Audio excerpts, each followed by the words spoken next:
Okay, so just a follow-up on my previous video. Basically, the solar power setting, basically useless. I don't know why they added that, because it doesn't actually work. The reason is, in order to trigger the solar power threshold for the battery to switch on, you'll see, yeah, I've got my load on battery on 100%. So basically what I was thinking, if the battery is on 100% and the solar has 2000 watts, then switch on the aux load output. The problem is, if your battery is 100%, you won't pull that much power unless there's something on your load side or on the inverter needs to pull that amount of power from the solar in order to measure it. So you can't, if you have like one or two things in your house that pulls, let's say 200 watts, your battery will be full, it'll be 100%. So instantly, you're only going to pull 200 watts from your solar, which means you'll never actually get to that threshold.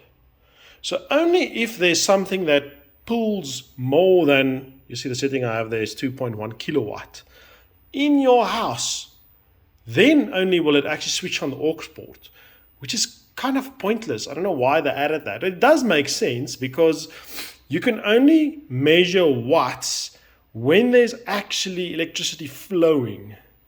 If the inverter doesn't need the power, it won't take the power.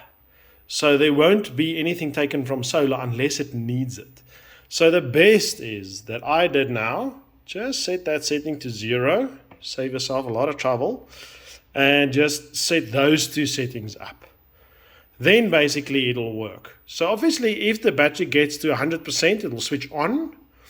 Then the solar can eat the solar will keep the battery charged. So it will stay at 100% if there is solar. If there isn't solar, the battery will drop to 96% and then it will switch off. So this is just a much better setup that actually works like clockwork. If you put the solar setting in, some days it will come on, some days it won't come on. So just leave solar at 0. It's just easier that way.